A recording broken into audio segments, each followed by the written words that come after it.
Hi friends, அனைவருக்கும் வணக்கம். இன்றைக்கி நம்ம பார்க்க போகிறது ஒரு வித்தியாசமான சட்னி.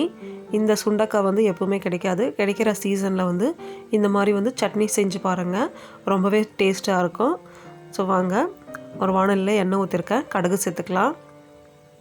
கடுகு நல்லா வெடிக்கட்டும். கொஞ்சமாக கடலைப்பருப்பு சேர்த்துக்கலாம். அது நல்லா பொரிஞ்சு வரட்டும்.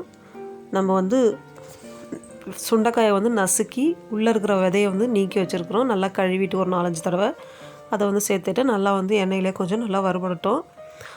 வெங்காயம் கொஞ்சம், பூண்டு, காஞ்ச மிளகாய், புளி தேவையான அளவுக்கு எடுத்துக்கலாம். நம்ம தக்காளி எதுவுமே சேர்க்க போகிறதில்ல. ஸோ அதனால் புளி கொஞ்சம் எக்ஸ்ட்ராவே சேர்த்துக்குங்க.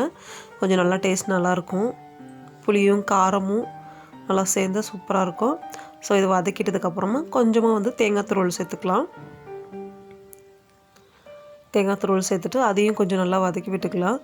நல்லா ஈஸியாக செஞ்சிடலாம் இந்த சட்னி. நம்ம எப்போவுமே சுண்டைக்காய் வாங்கினோம்னா சுண்டைக்காய் வத்த குழம்பு வைப்போம், இல்லைனா சாம்பார் செய்வோம். ஸோ இந்த மாதிரி சட்னி செஞ்சு பார்க்கலாம். இப்போ நம்ம அரைச்சாச்சு. ஸோ பாருங்கள், ரொம்பவே நல்லா இருக்குது. டேஸ்ட் ரொம்பவே டிஃப்ரெண்ட்டாக இருக்கும். அதே மாதிரி அந்த சுண்டைக்காய் ஃப்ளேவரும் இருக்கும். ஸோ நீங்களும் செஞ்சு பாருங்கள். Thank you so much.